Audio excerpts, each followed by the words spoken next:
कृष्ण ने हमारे पति को और आपके दामाद को मार दिया और मथुरा पे का राजा बन गया। शिशुपाल ने मथुरा पर चढ़ाई कर दिया। 17 बार शिशुपाल ने मथुरा पर आक्रमण किया और परास्त हो गया। परंतु इस बार उसने ब्राह्मणों का आश्रय लिया, संतों का आश्रय लिया और मंत्रों का आश्रय लिया। सबसे बड़ी बात, मंत्रों का आश्रय लिया। दैवाधीनम जगत सर्वं मंत्राधीनम च देवता, मंत्रों का आश्रय लिया। 10,000 ब्राह्मणों को पूजा में बैठा दिया, बैठ जाइए पूजा करिए, पूजा में बैठा दिया। उधर कंस, अब भगवान सोचने लगे कि अगर जो हम मंत्र का और ब्राह्मणों का अपमान तो कर नहीं सकते, इसलिए हम जो है आज मथुरा को छोड़ेंगे। विश्वकर्मा को आदेश दिया कि जाओ हमारे लिए एक नगर की रचना करो तथा समुद्र की शरण में भगवान ने विश्वकर्मा से कहा कि मेरे लिए सुंदर नगर बनाओ। तो समुद्र शरणम गतः, भगवान समुद्र की शरण में चले गए, रणछोर बन गए। मथुरा पे जरासंध ने फिर से आक्रमण कर लिया। इधर कालनेमी एक राक्षस है, कालनेमी राक्षस जो है बड़ा ही, कालनेमी राक्षस ने भी भगवान कृष्ण का पीछा किया। तो भगवान ने सोचा कि इसका तो उद्धार हम कर नहीं सकते हैं। एक गुफा में महर्षि महाराज मुचकुंद सोए हुए थे। देवासुर संग्राम हुआ था, तो देवासुर संग्राम में मुचकुंद ने देवताओं की तरफ से युद्ध किया था। जब युद्ध किया था, युद्ध में जीते थे।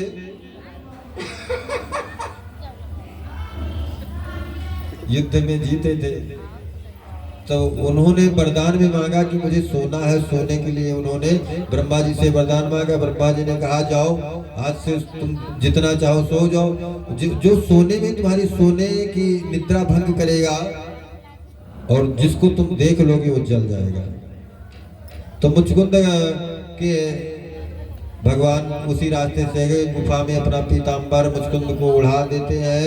और मुचकुंद ने जैसे कालनेमी ने देखा कि कृष्ण है ये, और कृष्ण को ही समझकर उनको उठाना चाहे, एक लात मारा मुचकुंद पे, तो मुचकुंद जगा। उसकी दृष्टि से वो कालनेमी भी जल गया। भगवान सीधे अब योग माया के द्वारा अपने परिकर को, अपने नाना को, नानी को, अपने पिता को, माता को, सबको भेज देते हैं द्वारिका, और सभी द्वारिका पहुंच जाते हैं।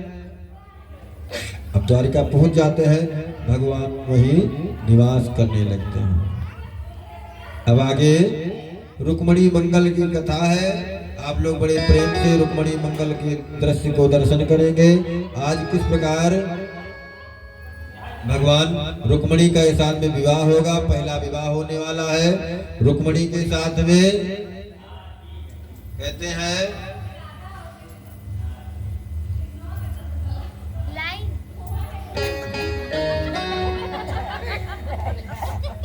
राजा कहते हैं भगवान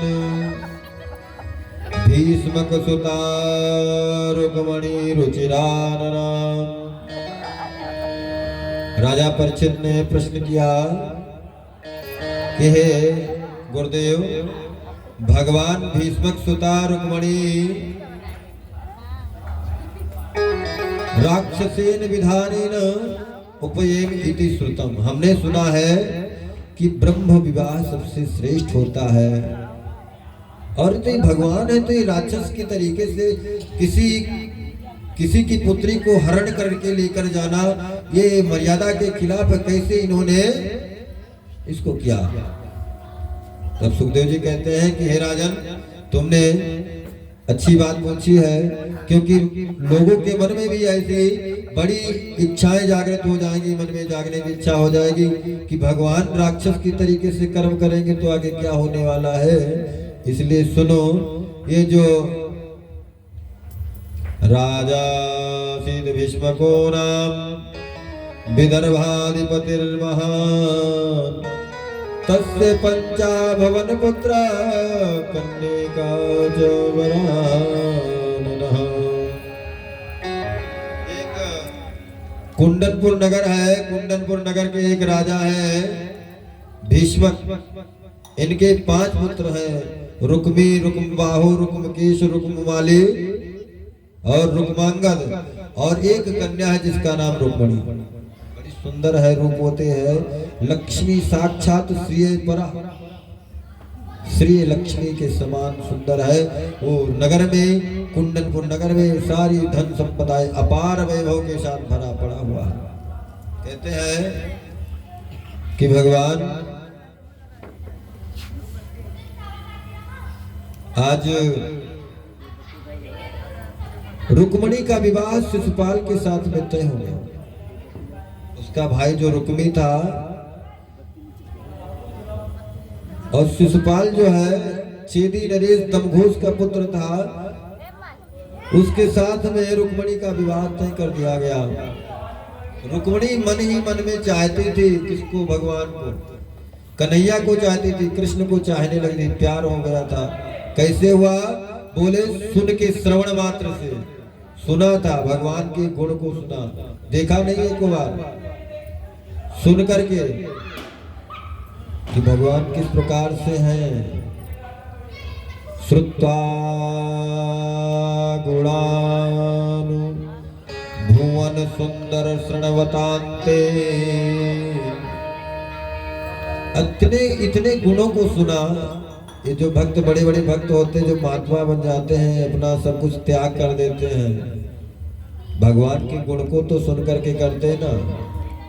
दीन दयाल सुने जब ते मन में बस यही आस बसी है, और नंदलाल की बारी कहूं कब से बस तेरे ही नाम की भेंट कसी है, और छोड़ के हाथ तुम जाओ कहाँ बस तेरे ही नाम पे आस बसी है। हे कन्हैया, तो रुक्मणी ने भी भगवान को सुनकर के उनका प्रेम हुआ, प्रेम। अब भगवान तो मन की बात जानते हैं। इधर शिशुपाल का विवाह बागरान होने वाला है, तिलक होने चढ़ने वाला है, और रुक्मणी बहुत परेशान। रुक्मणी ने सखियों से कहा, यार कुछ बताओ जो कि इसके साथ में विवाह हो जाएगा तो मेरा तो जीवन ही दुर्लभ व्यर्थ हो जाएगा। मैं जिसके लिए बनी हूँ, कहते हैं सिंह का भाग कोई गीदड़ लेके चला जाए तो कैसा लगेगा। इसलिए तुम एक पत्र लिखो। अपनी सखी से कहा कि एक पत्र लिखो, उसमें लिखना कि अगर जो प्रभु मैं आपको मन ही मन में चाहने लगी हूँ, प्राप्त करना चाहती हूँ, अगर जो आप मेरा विवाह इस फला तारीख में है, इस तारीख में आप नहीं आए तो मैं जीवित नहीं बचूंगी और बदनामी आपकी होगी, आपको आना होगा। एक पंडित जी को बुलाया और पंडित जी से कहा कि जाओ ये पत्र द्वारिका में जाकर के कृष्ण को दे देना। द्वारिका में जाकर के कृष्ण को दे देना। पंडित जी गए बेचारे। पंडित जी तो भाई ऐसे ये एम्पायर है, एम्बेसडर है कि हर जगह पहुंच जाते हैं। दूरभाष केंद्र होते हैं पंडित जी, जहां देखो वहीं पहुंच जाते हैं। पंडित जी पहुंच गए और पहुंच करके सभा में पहुंच करके पत्र को लेकर के दारुक को दिया। भगवान का एक सारथी है दारुक वहीं बैठा था। दारुक को कहा तो कहा कि पंडित जी आप ही साथ में चलो। पंडित जी भगवान के महल में गए, अंतरपुर में गए और वहां कहते हैं कि विप्रान सुलाभो संतुष्टान साधूनां भूत सुहृत्मान निरहंकारिणः शांतान् नमस्ते शीर्षा कृतो। हे पंडित जी ने कहा कि महाराज जी का आपका पत्र आया है, आप इसको ले लीजिए। बोले इस पत्र में क्या है? बोले महाराज पत्र गुप्त है, गुप्त पत्र में कुछ हो सकता है। बोले पत्र गुप्त है। हे पंडित जी, ये बताओ कि हमारा ऐसा कौन सा रहस्य है जो पंडित जी नहीं जानते? गुप्त से गुप्त रहस्य आप तो जानते हो। आप इस पत्र को निसंकोच पढ़िए। आप इस पत्र को निसंकोच पढ़िए। तो उसमें पत्र को खोला और पत्र को खोल करके उसमें लिखा था कि हे प्रभु, मैं आपको मन ही मन पसंद करने लगी हूँ, आपको चाहने लगी हूँ। अगर जो आप यहाँ नहीं आए, मुझको नहीं ले गए, तो मैं संसार छोड़ दूंगी, अपनी आत्महत्या कर लूंगी, मैं चली जाऊंगी, मैं जीवित नहीं बचूंगी। और प्रभु अगर जो आपका ये मन में भाव होगा कि आएंगे तो पिता भाई से युद्ध भी करना पड़ सकता है, तो ऐसे की कोई आवश्यकता नहीं है। मैं आपको उपाय बताती हूँ। मैं गिरजा पूजन के लिए, गौरी पूजन के लिए, पूजन करने के लिए मैं आऊंगी मंदिर में, गिरजा पूजन करने के लिए आऊंगी, आप वहीं पे आना, तो हम वहीं पे मिलेंगे। ऐसा पत्र में लिखा था। भगवान ने सुना और तुरंत दारुक से कहा तुम अपना रथ की तैयारी करो। दोनों खटखट खटखट खटखट चल देते हैं, रथ को लेकर के भगवान चल देते हैं। बलराम भैया ने देखा, पूछे कन्हैया कहाँ जा रहे हैं? सुबह सुबह चल देते हैं। कन्हैया कहाँ जा रहे हैं?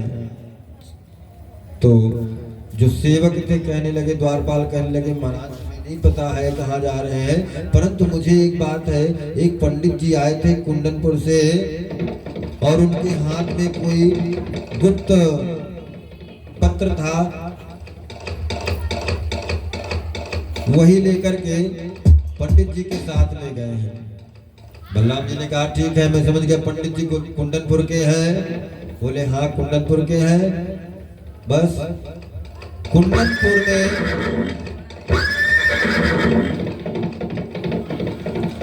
तो कुंदनपुर में जो पंडित जी हैं, कुंदनपुर के राजा भीष्मक हैं, उनकी पुत्री रुक्मणी का जो स्वयंवर है, शिशुपाल के साथ में उसका स्वयंवर हुआ है, वो वहां आया होगा। और शिशुपाल जहां बारात लेकर के आया होगा, वहां कुछ भी हो सकता है। चलो तुम भी अपनी सेना को तैयार करो। नारायणी सेना को लेकर बलराम भी पहुंच जाते हैं इधर। रुक्मणी जी आज पूजा करने के लिए आते हैं। रुक्मणी जी गिरजा पूजन के लिए आ रहे हैं।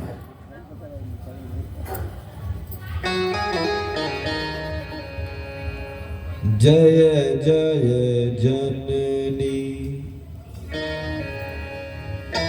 जय जय जननी, श्री गणेश की जय जय जननी, श्री गणेश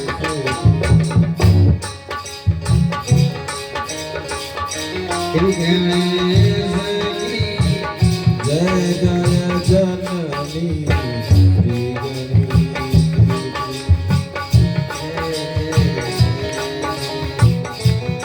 गणेश की जय जय जननी, श्री गणेश की प्रतिभा पर में स्वर परे, जय जय जय श्री गणेश की